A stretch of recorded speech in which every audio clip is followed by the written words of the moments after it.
Hi guys, and welcome back to the Cruel Corner. We're here once again in this wonderful ranty corner for all things Formula E. So this is round 2 at Saudi Arabia, the Dirian E-Prix. And what could be said for this one? Again, it was really good, wasn't it? Not many interruptions once again, so the racing was clean, it was fair, it was running consistently. Just one added lap for a safety car towards the end of the race where Nico Muller binned it off into the wall in his apt Cupra. But apart from that, one added lap safety car, it was relatively free-flowing. And yeah, it worked out for some drivers, didn't for others. So we're going to, of course, review all the drivers in due course.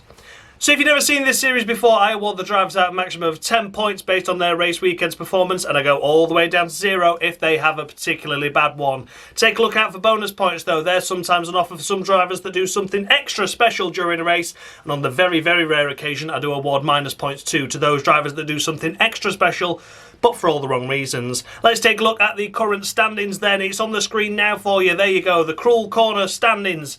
Presented to you by Dan of Dan Bartlett's Mushy Gaming, formerly Mushy Gaming, of course. A great guy, provided me with his scoreboard at very last minute, so thank you so much to him as always. All much of a muchness at the moment, just 2 rounds in. After this race will be 3 rounds in, and the pecking order will start to form after this, I'm sure. But at the moment, yeah, there you go. They're your leaders, they're your runners and your fighters. Let's see how much this race weekend changes that order up. So we're going to kick things off, of course, with the race winner, Pascal Wehrlein. I'm getting deja vu here. Deja vu. What's going on? Unbelievable. Once again, Pascal Wehrlein in that Porsche. He was running round and around 3rd, wasn't he? And it was like, oh, the percentage finally comes up for the first time on screen. 3% more than everyone else around him. Like, my God, what is in that Porsche? It is unbelievable. Congratulations to them for making a cracking powertrain that's not only fast but efficient. Unbelievable. I said it in round 2 that I was expecting that it were going to be pretty much the Dennis and Wehrlein affair this season. It's looking like that's confirmed because once again, who follows in behind him? It's Jake Dennis, isn't it? So yeah, unbelievable stuff. Unbelievable. For Wehrlein overall though, once again, fantastic effort. He really benefited by the lack of strategy by McLaren as well. Like, McLaren let Wehrlein catch all the way up to Rene Rast when there was a gap for Rast to be able to take attack mode and come out ahead. But he let him catch all the way up, then take attack mode and let him have a free run to first place. It was such a bizarre strategy by McLaren there. Not just to instantly take it. I mean, it were looking like Wehrlein were going to get the win anyway. The pace of that car, the overtakes he was pulling, it looked like he was going to win anyway, but at least make it hard for him. Don't just let him catch up to the back. You're like, yeah, we'll go for attack mode now. Because you know you're not going to re-overtake him. Bit of a silly strategy that, but we will come to that, of course, in due course. Wehrlein, though, unstoppable once again. Fantastic. Better qualifying as well. Qualified P5 this time, so that's a lot better than the previous race. So he still had to make his way through to victory. Fantastic stuff. And it's going to be a full 10 points to Pascal Wehrlein. Cracking effort. I can't believe it. Cannot believe how well he's done this weekend. Double victory. The championship don't take any off him, which is unbelievable in itself. And he's looking like a really strong title contender at the moment, isn't he? So well done, Pascal Wehrlein. Really deserves it. And congratulations to him on a perfect 10 on the Cruel Corner. As mentioned, next up is, of course, Jake Dennis. Jake Dennis this time. I've noticed in the edits of the couple, I've been calling him Jake, and like, you see Jake Hughes, I'm talking about Jake Dennis, so I'm going to try and say Dennis more than I am Jake, hopefully.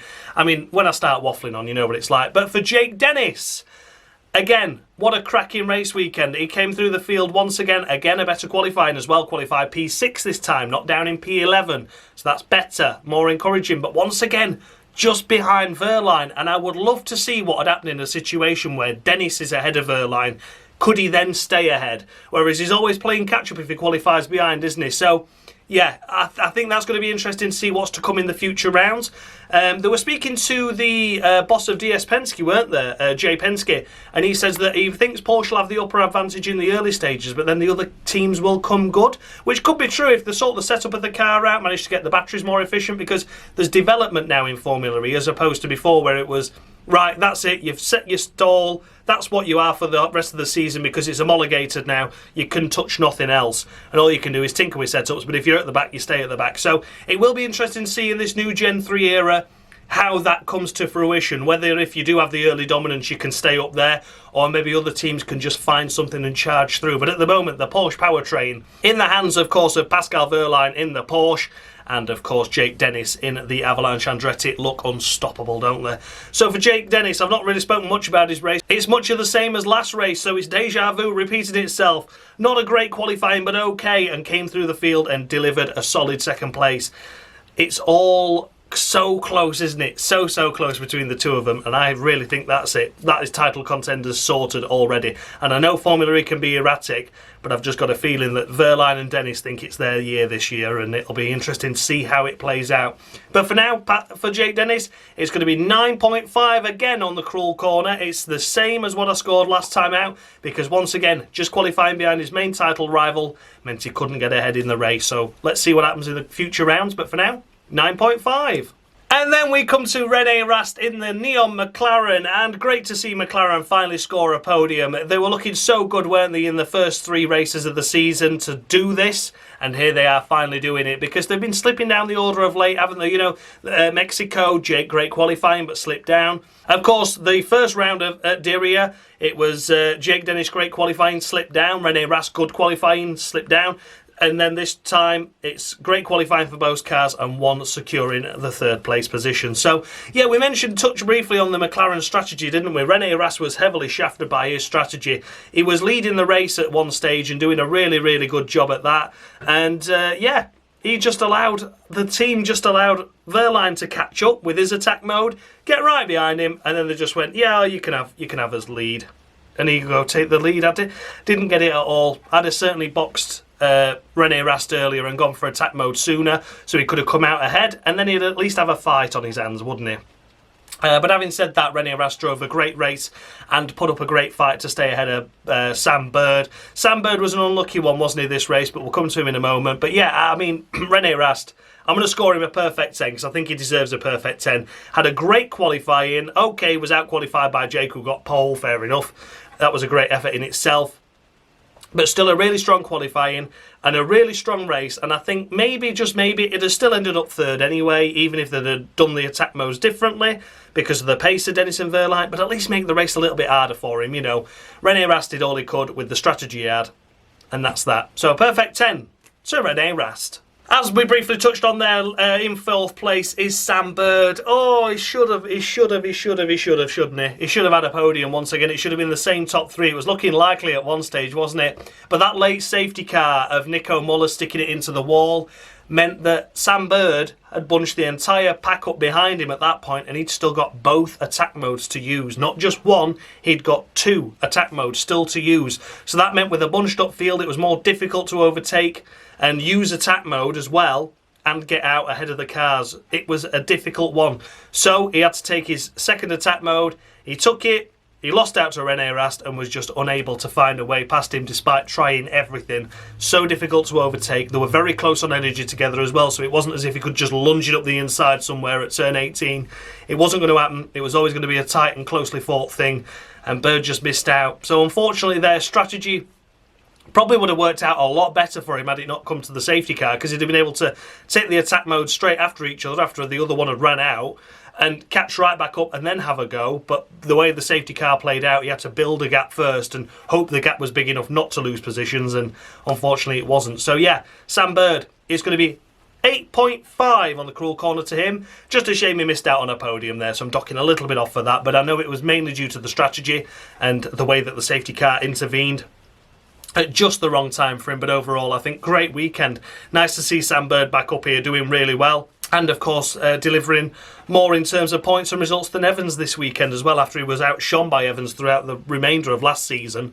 This season it was nice to see him do really well at Diriyah, score some great points, and means that he's there or thereabouts for the championship. I'll say that, you know. I think it's highly unlikely that we're going to see anyone else win other than a Porsche powertrain, but having said that, scoring some good points, forgets about Mexico, that was nil and void, but he scored some good points here, and hopefully he can build on that in future races. But for now, 8.5 on the cruel corner. Then we come to Jake Hughes finishing in P5, so another strong finish for him, another 5th place finish in his Formula E career. Points in every round so far. That's a great debut, that, Jake. Well done to him for that. And again, he was put on bad strategies, wasn't he? Qualified on pole, did a really good job to secure that. Lost out at the start initially, so slipped down to P2. But yeah, then his race was unravelled really when he went for the first attack mode. He lost out to his teammate Rene Rast, as well as, was that Pascal Wehrlein, or would that have been Jake Dennis that was in between him at that point? I think it might have been Jake. Jake Dennis, there you go, see. Yeah, so I think he lost out to Jake Dennis and then Rene Rast. And then when Rene Rast went for his attack mode, he came out ahead of Jake Hughes. So it was very unfortunate for Jake. He was put on the wrong strategy there. It should have really been his podium over Rene Rast, but the strategy didn't play out for either of the drivers. It was wrong for both, but it was just more wrong for Hughes because he lost more positions. Yeah, slipping from P1. He was P2 when he took his first attack mode and lost out heavily as a result. And then he is finishing up P5. So he was very lucky to finish P5 there, wasn't he? Because he got a little helping push at the end there from Mitch Evans. Jake ran out of power coming out the final corner. He couldn't accelerate anymore, otherwise he'd overuse and be disqualified. He knew that Mitch Evans was behind him, so just got him to biff him across the line, and he secured P5. A really cheeky move, that. And yeah, he didn't lose a position out to Buemi, but then Evans that gave him a push did. So I don't think Evans would be too pleased with that. But you know that this is what always happens at Formula E rounds. You know, there's always going to be a race where people are so close to the power that they've got to lift off right at the end. You've got to be mindful of that and get ready to do an undercut rather than just get stuck behind him, and Evans did. But yeah, I don't blame Jake for that at all. It was a nice bit of strategy, that. I've run out of power. Give me a push, Mitch. Give me a push. And give him a push, he did. So yeah, well done, Jake Hughes, for that. It's going to be 8 points on the cruel corner to him. Again, a solid drive, a great pole position. You know, he's gone 3-2-1. So what's next? 0? I don't get it. But yeah, it'll be interesting to see what he can do next time around. But a debut pole position in only your third round in Formula E is a cracking effort, and finishing 5th on a compromise strategy is more than credible. 8 points to Jake Hughes. Then we come to the pesky Sebastian Buemi pipping Mitch Evans to the post while Mitch gave Jake Hughes a push across the line. That was so close to Buemi getting 5th as well, wasn't it? Had Jake not had that push from Mitch, I don't know where he'd have finished. Maybe 9th, 10th perhaps, because he'd have just had to coast and crawl across the line if the car had the power to do so. So it'd be interesting to see what would have happened there, but there was a huge gaggle of cars behind. Mitch gave Jake the shove, and he was rewarded for that by losing out to a position to Sebastian Buemi. Buemi's race was a lot more quieter, I would say, than what it has been in the previous round where he was on course for a podium. Here was more of a poor qualifying, had to recover the situation, and here he is finishing 6th place, which is solid. More points for Envision once again. Buemi doing a great job and proves that he's still got it, despite being in the sport since day one, really, hasn't he? Only missed a couple of rounds back in 2016, 2017, somewhere like that. But so yeah, done nearly all the races. It was his 100th race, wasn't it, as well, if I remember rightly, either at this time or the previous. But so yeah, overall for Sebastian Buemi, it's going to be 7.5 on the cruel corner to him. I think it was a good race. Didn't have as good a race as he did in the first round at Diriyah, but this one was still points on the board, a good race, a good strategy meant he pipped Mitch Evans to the post there. He chose his line well in that final corner, didn't he? So yeah, well done to that Buemi. Good to see a strong weekend for him as well. And 7.5 on the cruel corner. As mentioned, I've talked about it quite a lot already before I even got to him. It is Mitch Evans, of course, finally finishing in 7th place after being so close to finishing 5th. And then, yeah, Hughes ran out of power. He was stuck behind him. Biff, biff, biff, biff, biff. Come on, come on, come on. Vroom. There goes Buemi. So yeah, he should have had a P6 finish, should have had a P5 finish, really, and he chose his line a little bit better into that final corner, and here he is eventually finishing in P7, so unlucky Chucky. This weekend I think has been a tough one for Mitch, but he made less mistakes here, this race particularly. No errors, he just got unlucky at that final corner there that cost him a place. Not much to say about his race, really. He had a good race, not many problems, not many issues, not many dramas. So at least he scored some points. So yeah, a double points finish for Jaguar is more than happy to take that, I'm sure, after the dismal round at Mexico, of course. But Mitch will have been open for a lot more, especially when Birds had a podium and a 4th this weekend. Mitch ended up with a 10th and a 7th, so bit of a difference there, but I've taken a little bit of sympathy with him this race in particular because I thought he had a good drive overall. So I've awarded him 7.5, scored in the same as Buemi there because I think he did deserve, in theory, a top 5 finish from that and was just unlucky to get robbed at the end. But that is Formula E, that's what it's all about. And yeah, 7.5 to Mitch. Then we come to Sacha Fenestaz finishing in 8th place and securing Nissan's first points of the season. What a cracking drive by Sacha. I didn't actually realise he was inside the points until he crossed the line, so not 100% sure how he got there. He'd have certainly been helped by Vandoorne's issues, whatever they were towards the end. We'll get to him in a minute, but even then I'm still not sure what I'm going to say for him because I don't know what happened. But aided in a position there, but overall he was still going to be finishing inside the points anyway, so a great job. Obviously that late safety car period, he'd saved a little bit more energy than others, maybe made a couple of overtakes. It was difficult to see. We were focusing on the fight at the front, weren't we? Yeah, Sacha Fenestaz though. Points in your third race in Formula E. Cracking effort. Technically 4th race, isn't it? I know he did 1 race in Gen 2 last season, but yeah, you know, 3rd race of a new season in a new car is more than respectable, more than commendable. Securing Nissan's first points as well. It's a perfect 10 to Sacha Fenestaz. I think he's done really well so far this season. He made that rookie error in round 1 at Diriyah, but more than made up for it this time around, so we'll forgive him for that, and it's a perfect 10 on the cruel corner to him. Well done, Sacha Fenestaz. I told you, I said that him and Jake Hughes would be quite evenly matched, and I think with the car he's got, he's done a cracking job. So well done, Sacha. 10 points to you. In 9th place and securing Maserati MSG's first points of the season, it is Edoardo Mortara. At last. At bloody last. What a disaster of a race they had yesterday, the last time out, of course. And here they are now, finally securing 2 points. Not the way Mortara would have wanted this season to go, though, would it? If he'd have said, yeah, you'd have had 3 shunts, and not only that, but you'll have only scored 2 points in the first 3 rounds, you'd have gone, no, I'm not having that. And here he is. But this is life. This is how it happens. And here he is securing 9th place. So 2 points. You know, at least they're off the mark now. They looked a lot better in qualifying, didn't they? Qualifying 7th and 10th, I believe it was, for the both Maseratis respectively. So that looked better. It looked like they found something between races. But what they're going to do at a new race weekend where they start from a clean sheet again. They've not got the previous day's setup to use. But maybe they've unlocked something in the car as well. Who knows? But yeah. Edoardo Mortara certainly made up for the disappointment of the previous race.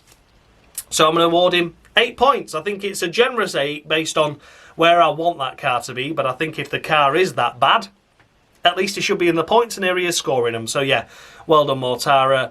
I think the championship's a bit of a long shot. In fact, I think it's almost impossible. I'll call that now. I'll never say anything's impossible the way Formula E goes, but I would say it's fairly impossible. It's highly unlikely. Doing ratios, isn't it?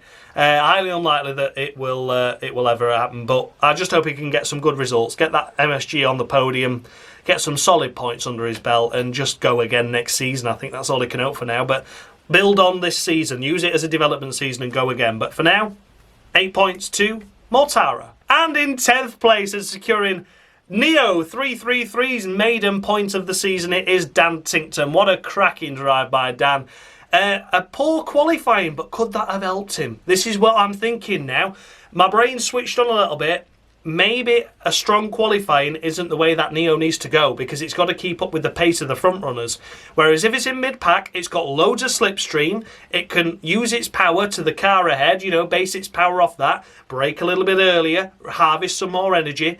Maybe that's what it needs. Maybe it doesn't need a stronger qualifying. Maybe we don't need this glory of a P4 start if it's not going to amount to anything at all in a race. But if he can qualify near the points, P11, P12, P13, somewhere around there, just go with the flow, go with the flow. It's obviously a little bit slower down at the mid-pack because everyone bunches up on the first couple of laps. And that's maybe just enough energy harvesting that they need to be able to go flat out at the end and deliver some points. Because he was lucky with Vandoorne retiring, admittedly. Not effectively retiring, but he did. But he was lucky with that to secure the point, but more than deserved it. He's had a great weekend this race weekend, and I think having a poorer qualifying benefited him more in the race. But we'll see if my philosophy is true in later races, of course, and see what happens from there. But if he can keep going around that 10th, 11th area and then pick up those points, they're going to be crucial. So, yeah, well done to Dan Ticktum. It's a perfect 10 for him. He finished in 10th place, picking up a point for Neo. I love Neo. I always have done. I never realised they were actually PK's first championship winning team, of course, back in Season 1. I never really realised that when they were next dev. But, yeah, for Neo, I've been really supporting him for quite a number of years now, and as much as Dan Ticktum's not my favourite flavour really, I do think he genuinely deserves commending and rewarding for his efforts, and that's why it is a perfect 10. So well done Dan Ticktum and well done Neo. Then finishing in 11th place and outside the points, it is Antonio Felix da Costa in the Porsche, and you certainly wouldn't think he was in the Porsche, would you? Based on where his teammate finished and where he's finished. My God, he's had a struggling weekend, hasn't he? Da Costa, it wasn't his fault in the first round at all, but he shouldn't have really been down there. And then this time around, he had a poor qualifying on merit again, and then just had a poor race overall, and couldn't even finish ahead of a Neo or a Maserati.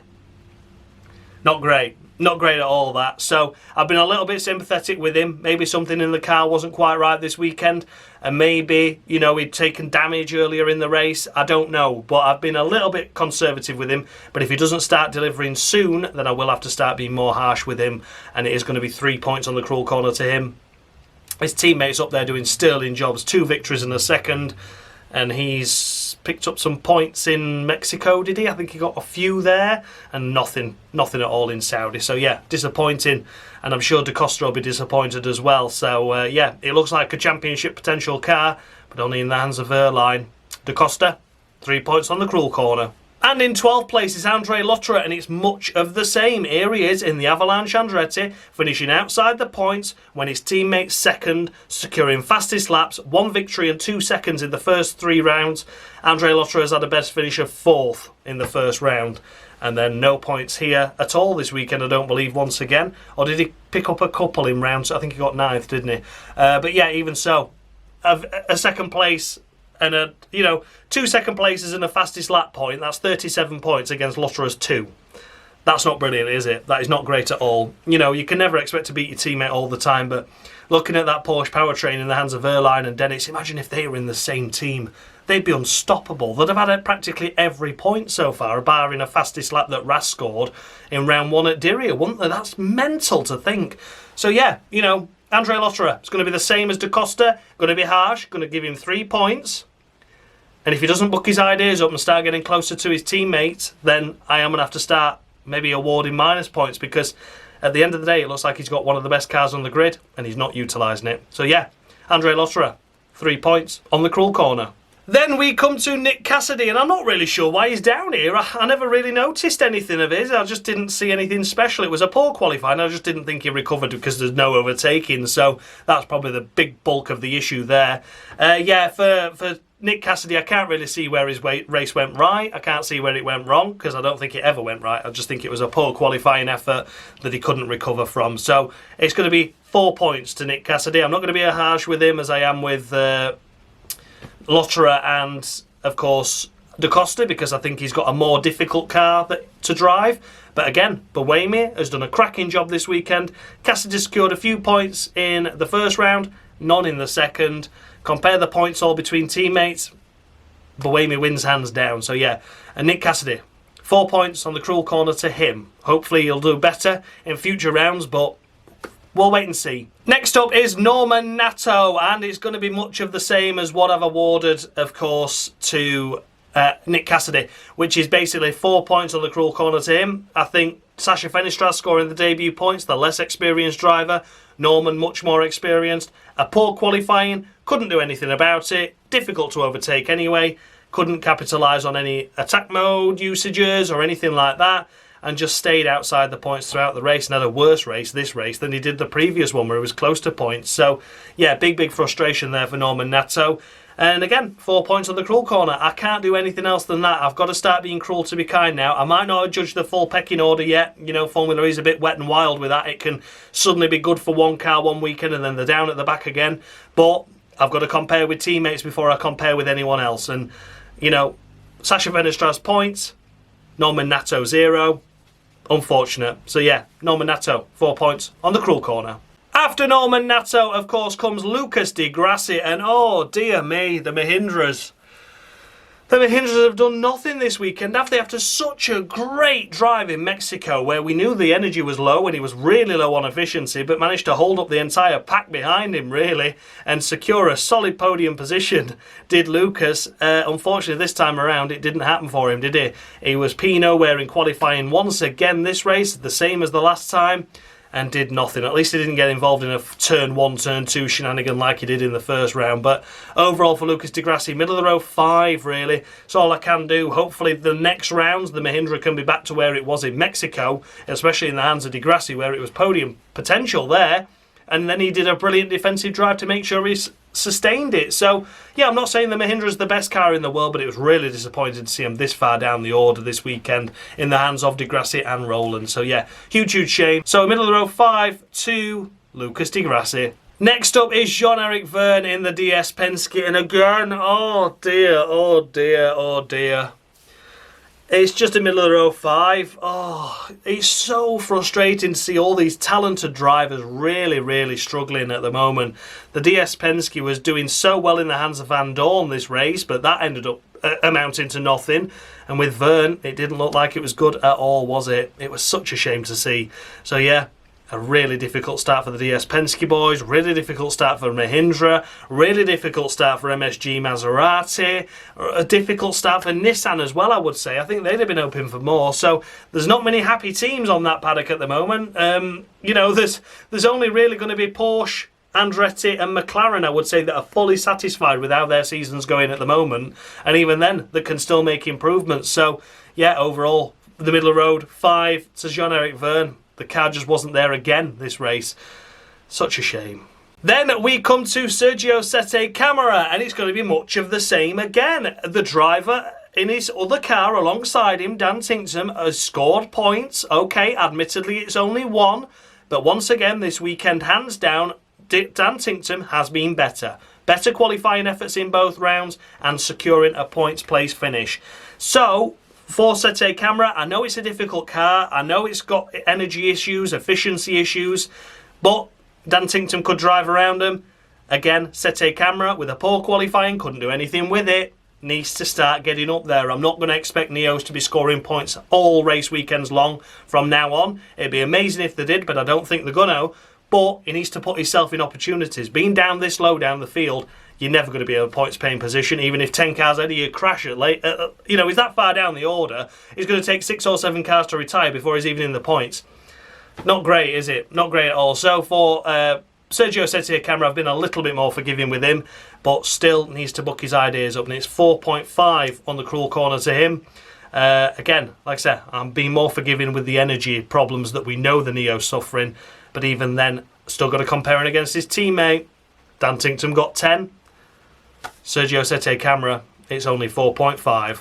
Then we come to my driver of the weekend. I said, didn't I? I said in that first round, I said, oh, my driver of the day, one of my drivers of the day is Kelvin Van Der Linde, and I hope he becomes my driver of the weekend. Well, he secured it this race. He secured it this race. What a cracking effort once again by Van Der Linde with the car. He was so unlucky to not get a better qualifying position than what he did because he was blocked. He was blocked into the final complex by Sergio Sette Camara on his best run in qualifying. I'm not going to say he went go through into the heads by any stretch of the imagination, but he would have beaten Norman Nato. He definitely would have beaten Norman Nato. He lost about 3/10 in that final sector because Camara held him up. I don't think anyone bothered to penalise it because, oh, it's only Kelvin Van Der Linde, it doesn't matter. But it would have meant the world to him to not actually start last. You know, he started second to last anyway. He still beat Nico Muller, his teammate. But, you know, I think he could have beaten Norman Nato on merit there, so I feel really sorry for him for that. In the race, made no mistakes once again. Drove really well. He's ended up finishing ahead of a couple of cars here as well. So, fair play absolutely to Van Der Linde. He's drove really well. His teammate stuffed it in the wall. Van Der Linde, no problems at all. Brought it home across the line. It's nothing special, it's nothing spectacular, but once again delivers the job that he was set out to do, which is just go and have fun this weekend in your first ever time in a single-seater and do the best job you can. And he has done the best job he can, not given the team any damage, any issues, and he has provided more of an opportunity should something wild go wrong to secure points than what Nico Muller has, because Nico Muller struggled this weekend and caused damage. So yeah, Kelvin Van Der Linde, 7.5 once again on the cruel corner, and I think that could be harsh by a point, you know. I really do. I think he's done a stunning job this weekend. I hope to see Robin Freintz back for the next round, if possible, with his wrist, but if not, I would love to see Kelvin Van Der Linde do another job and have another great time at whatever the next round is, and be able to just build on experience, because at the end of the day, he's looking a little bit better than Nico Muller, isn't he? And that's not really what he set out to achieve, but that's what he achieved, so fair play. 7.5 to Van Der Linde. Then we come to Maxi Gunther in the MSG Maserati, and once again, Edoardo Mortara secures points after a great qualifying. You know, Max Gunther had a great qualifying as well, to be fair. Inside the top 10, has to be commended with the car he's got and how difficult it looks to be driving at the moment. And here he is finishing behind Van Der Linde. I think energy was an issue towards the end, and that's why he lost out to him. But nonetheless, you know, finishing behind a Nap Cupra, he's not had a great weekend, has it? Lots of accidents, lots of shunting. I have been generous with him, though, here. I have been really generous because I know the car is difficult to drive. And I was harsh with him last time out, of course, but even so, I think he's only deserving of 4 points, and I think that's generous by 2 points. As many as 2 points I do feel it could be generous by, but, you know, just based on the qualifying alone, it deserves some merit, but he's really, really got to sort himself out, hasn't he? No more shunting, please. No more silly errors. Let's just keep it on the road, keep it focused, and hopefully then the points will come, but at the minute, he's not looking anywhere close to him, is he? At least Mortara has scraped a couple now and broken his duct, but it's looking like it's going to take a lot more for Max to break his, so fingers crossed it does happen sooner rather than later, but for now, 4 points on the cruel corner. Then we come to Stoffel Vandoorne, and I feel I've been a little bit harsh here because I've kind of classed him as a retirement, even though he technically wasn't, but I don't know what happened. He lost out a load of places just after that safety car period ended. He went from, I think it was about 8th to 13th, and then looked to be comfortably running in that 13th area, and then on the last lap just dropped like a stone. I'm not sure if he crossed the line or not, but either way he was classified. But this is going to sound really harsh because I don't know what happened to him, and he was inside the points prior to everything kicking off, whatever kicked off. It was clearly a mechanical issue with the car as opposed to driver error or a collision, because we'd have seen that. But I have awarded him 5.5, and I do feel that's harsh by at least 2, to be fair. But, you know, I didn't know what happened. He was running in the points, and ultimately he didn't finish inside the points. I don't think he crossed the line at all. Like I say, I'm not 100% sure on whether he did or he didn't. If he did, it was at a reduced speed and obviously struggling, but he was okay for power. That was the thing that got me, because I looked at Vandoorne and he was in a good points paying position and he had a couple of percent more than everyone else. I was like, oh, that's really good that he can go forward, and he didn't happen. He slumped backwards, which makes me think it's a mechanical issue with the car. But nonetheless, a difficult 3 rounds. He's a bit like Mortara, isn't he? Would have been hoping for a lot more. But nonetheless, 5.5 to Stoffel Vandoorne. Then we come to the first official retirement on this list, the last in the race, of course, and it is Oliver Rowland. Had a puncture once again towards the late stages. No point changing a tyre. It had been a lap down. Let's just park it up and retire. Call it a weekend to forget. And a weekend to forget it was. For Rolly Rowland, it's the middle of the road, 5 points. I can't really score any fairer than that. It wasn't his fault he got a puncture. But the Mahindra looked absolutely awful this weekend, didn't it? In the hands of Grassi, it was awful. In the hands of Rowland, it did nothing either. A tough weekend overall. So yeah, just a middle of the road 5 to Ollie Rowland. And last but by no means least, it is of course Nico Muller crashing out of the race. Oh dear, in the App Cupra, we know how difficult the car is to drive. We know it's a firm back marker. He was trying to make a move on, was it Sergio Sette Camara or was it the Gunther? Could have been Max Gunther in the MSG. I know it was blue. But nonetheless, failed dramatically and ploughed it straight into the wall at turn 18. He was blaming the powertrain pushing on while he was trying to brake, but at the end of the day, you make your own prizes in this game, and he shouldn't have gone for such an audacious overtaking in the first place when you're fighting over nothing. Like I've said before, I'm not a racing driver. I don't claim to be. I don't claim to be skilled or talented like them. I know every position counts, whether it's for 16th or for 6th, whether it's for the win or for second. I know that it matters to the drivers, but you've got to have an air of caution and think, is it really worth stuffing it into the wall for 16th? My brain's more like that. I'd go for the opportunity for that kind of position if it was fully on. Was it fully on? I think he really massively outbraked himself, to be honest, but it was a little bit more on than maybe I deemed it from the onboard footage, but he just went straight on and ploughed into the wall, didn't he? So it's a big vac 0 to Nico Muller. Van Der Linde has done a great job this weekend. Nico Muller, 2 shunts, and yeah, unfortunately, Van Der Linde's outdriven him. So there we have it, guys. Those were the runners and riders of the Formula E Cruel Corner, the Dirian E-Prix. Let me know your thoughts and feedback down below. Did I score any drivers too high? Any too low? The scoreboard updated is on the screen now for you to take a look at. Once again, a massive thanks to Dan Bartlett of Danny B, formerly Mushy Gaming, for providing me with this scoreboard at such short notice for the first round, and continues to update them for me.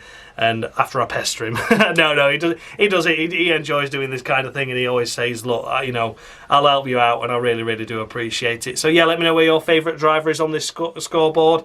The grid is forming somewhat, isn't it? And it's all going sort of championship way as well at the minute. The cars at the back are the ones that are at the back in Formula E, and the ones at the front are kind of at the top of the scoreboard as well. But of course, that can all change. One mistake and I can come down on you like a ton of bricks. You'll know that if you've ever seen the Formula 1 Cruel Room series, won't you?